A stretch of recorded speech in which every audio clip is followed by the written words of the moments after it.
Guys, kita udah pindah tempat dan sekarang aku mau bacain cerita yang ketiga. Oke. Cerita ini ditulis oleh Ivi Sujana. Ketika pertama kali mendengar ada calon siswa sekelas si bungsu Didi yang baru saja mendapat musibah, ayahnya meninggal dunia akibat kecelakaan. Perasaan saya masih lebih kepada rasa kasihan kepada anak itu. Saat itu kami semua masih dalam suasana liburan. Jadi belum pernah bertemu sama sekali dengan anak yang bersangkutan. Hal yang membuat kami merasa terharu adalah masuknya anak ini ke kelas si bungsu karena permintaan terakhir ayahnya sebelum meninggal. Meski saya yatim sejak SMP, permasalahan anak usia 5 tahun itu ternyata tak sesederhana seperti ketika saya ditinggal ayah. Meski saya yatim sejak SMP, permasalahan anak usia 5 tahun itu ternyata tak sesederhana seperti ketika saya ditinggal ayah. Raka namanya. Selalu takut bertemu orang baru. Ia tampak tidak percaya diri di tengah-tengah teman-temannya. Selalu mengikuti kemana Rina ibunya pergi. Jadi pemandangan saat Raka bersekolah adalah kehadiran Raka, Rina, dan Rota, adiknya nomor 2. Sebenarnya saya nggak ingin mendampingi Raka, apalagi saya jualan, Mbak. Tapi dia nggak mau sekolah kalau nggak didampingi. Raka jadi begitu sejak ayahnya meninggal. Jadi merasa insecure terus. Rina berusaha menjelaskan kepada saya dan guru-guru yang lain. Saya spontan teringat Didi yang sangat peka dan tinggi empatinya. Saya memberitahu Didi untuk mendekati Raka dan mengajaknya bermain. Raka itu sudah nggak ada papahnya. Papanya meninggal karena kecelakaan. Jadi kamu ngajak main ya, biar dia nggak sedih lagi. Rupanya perkataan itu bisa dipahami Didi.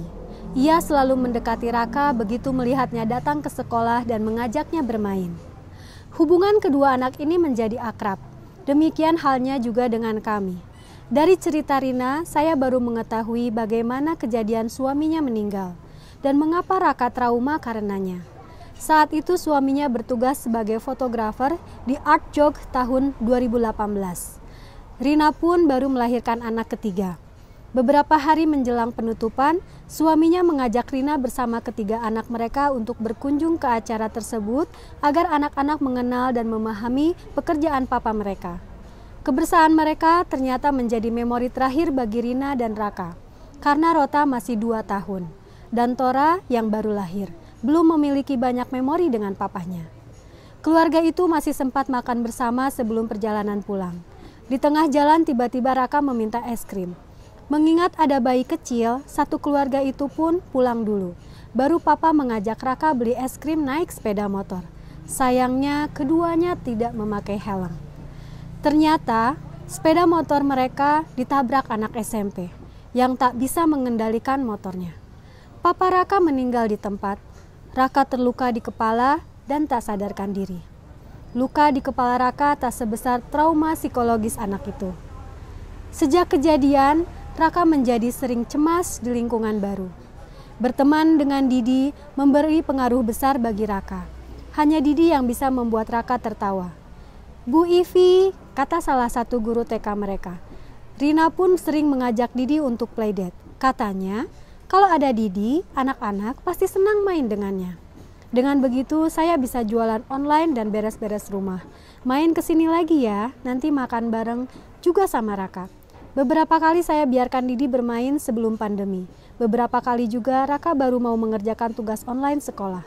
Bila melihat Didi sudah lebih dahulu mengerjakannya, hanya itu yang bisa kami lakukan untuk mendukung Rina. Saya masih berharap suatu saat anak-anak saya punya papa lagi, Mbak. Saya pun mengaminkannya. Oke guys, itu cerita dari Ivi Sujana. Sedih ya, cerita tentang seorang suami yang sudah meninggal dan akhirnya ibunya menjadi single mom untuk ketiga anaknya dan berusaha dengan begitu keras untuk mengatasi trauma anak-anaknya dan bertahan memenuhi semua kebutuhan kehidupannya tanpa kehadiran seorang suami. Semangat. Dan ya. Guys, ngopi dulu ya. Kita kan ini di secangkir kopi dan aku dapat kopi. Kiriman kopi dari Ibu Della. Dari Inaka Coffee, coffee latte. Minum dulu ya. Selamat ngopi.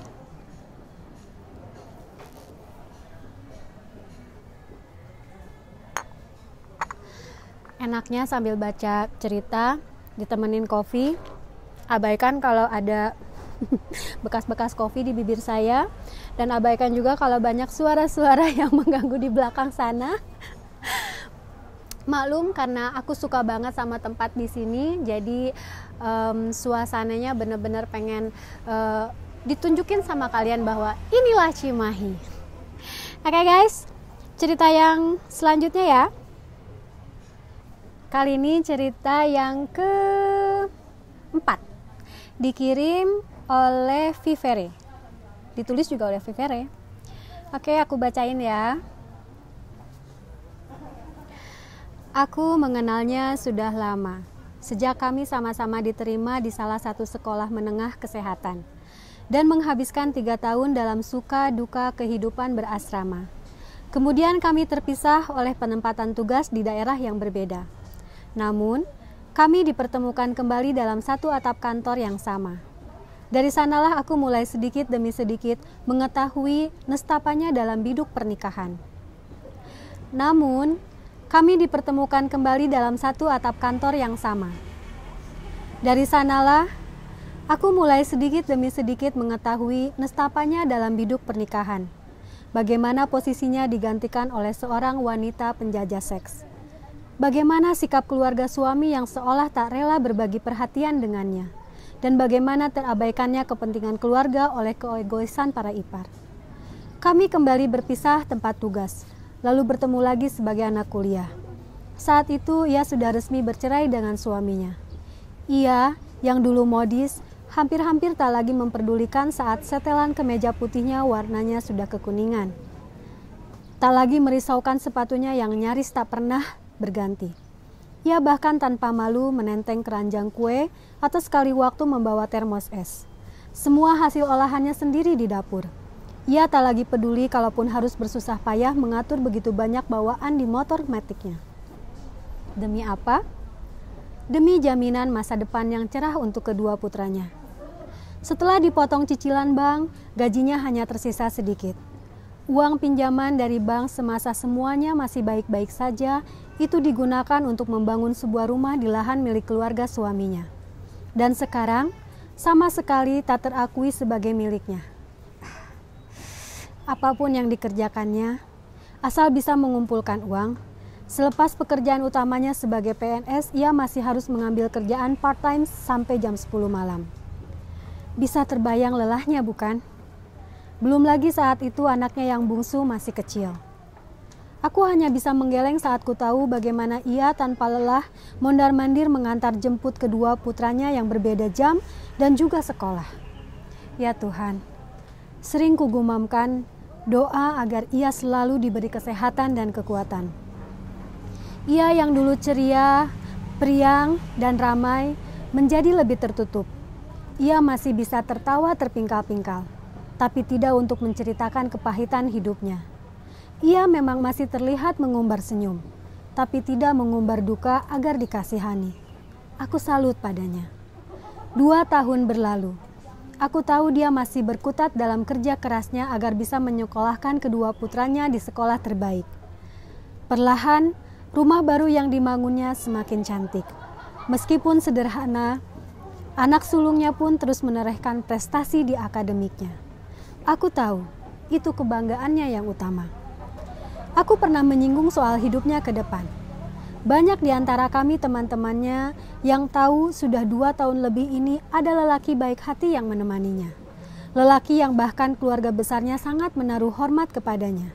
Berharap dirinya bisa jadi pendamping dari anak laki-laki satu-satunya di keluarga mereka. Kulihat ada binar bahagia di matanya. Aku tahu dia menaruh harapan yang besar untuk hidupnya ke depan. Namun saat kutanyakan, Kapan kalian menikah? Ia hanya terdiam. Tuhan, apakah sebegitu besarnyakah rasa bersalah yang dimilikinya? Merasa gagal mempertahankan keutuhan rumah tangganya, merasa bersalah kepada kedua putranya sehingga ia sekeras itu berusaha menebusnya dengan menjadi mama yang terbaik, dengan menunda kebahagiaannya sendiri. Aku ingin sekali meneriakinya. Hei, kamu perempuan dan mama yang hebat. Tuhan, jaga dia selalu. Amin. Aku merinding bacanya. Benar-benar sesuatu ya tema kali ini yang diangkat oleh Nad. Single mom, single parents. Sosok yang kuat, yang kayaknya bisa mengorbankan apapun untuk kebahagiaan anak-anaknya. Dan bahkan menelantarkan kebahagiaannya sendiri. Sedih banget. Tapi ini perlu diacungi jempol, guys. Cerita apa lagi ya yang ditulis oleh membernya Nad? Deg-degan aku bacanya.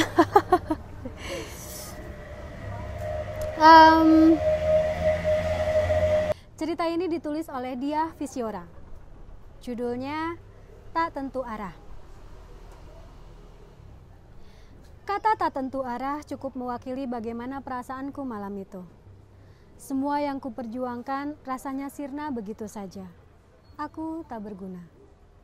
Hatiku tak akan pernah rela jika lelakiku pergi begitu saja. Baru saja aku berduka ditinggal kedua orang yang kucintai. Kini untuk merelakan dia pergi sungguh tidak ada daya.